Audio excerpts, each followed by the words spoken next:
More. So, how's your experience shopping here at Lucky Plaza? I got bankrupt. It's not funny anymore. It's more fun in Singapore. So, ito na guys. Yan. Ang buhay ng mga mamimili dito sa Lucky Plaza. Lucky Plaza palang buka pa.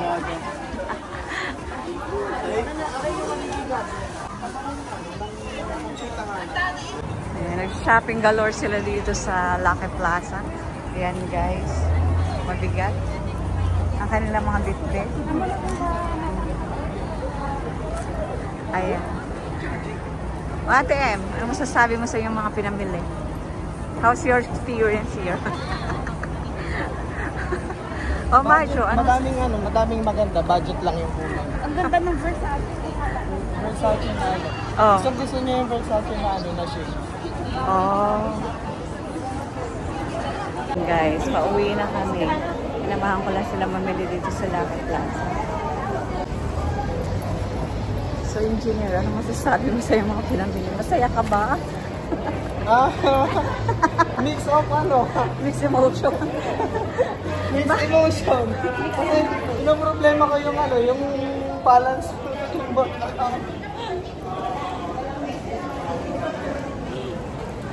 Ayan guys. Daming tao.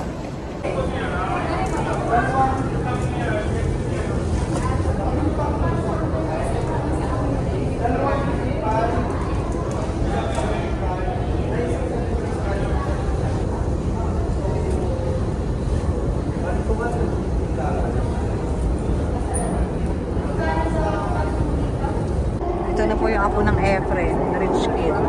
Nakailang pa ba mo ka? Apatata, lima. Hindi ko na alam. Ay, hindi mo na alam yung pinili.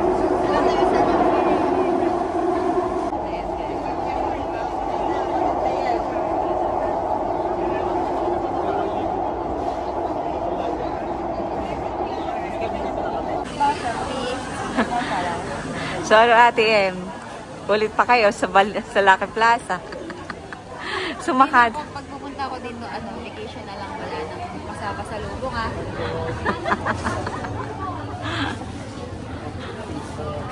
Pakabigat. Magpupusin. Kanan doon.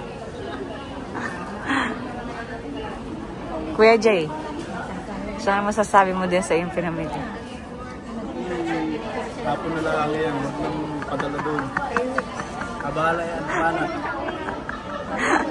O Kuya Matt, kumusta naman yung shopping galore? Hindi siya magastos. Pero it really hurts. Makati yan, Makati. Makati sa lingwa. It really hurts talaga. It really hurts. Avian, ano masasabi mo sa iyong shopping? Utang. Utang pa more. Oh? Nakapagod. Pero masaya.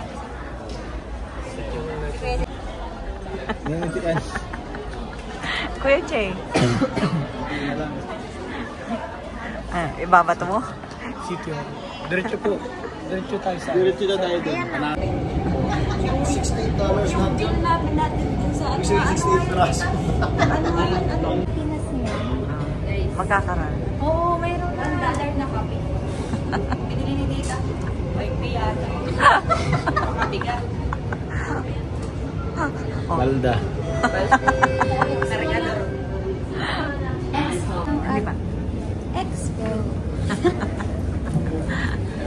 Expo. Tara na.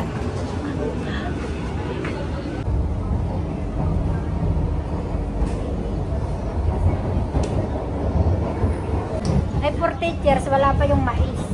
Yeah, right. Wala na. So tayo uuwi na. Voice over. Passwords.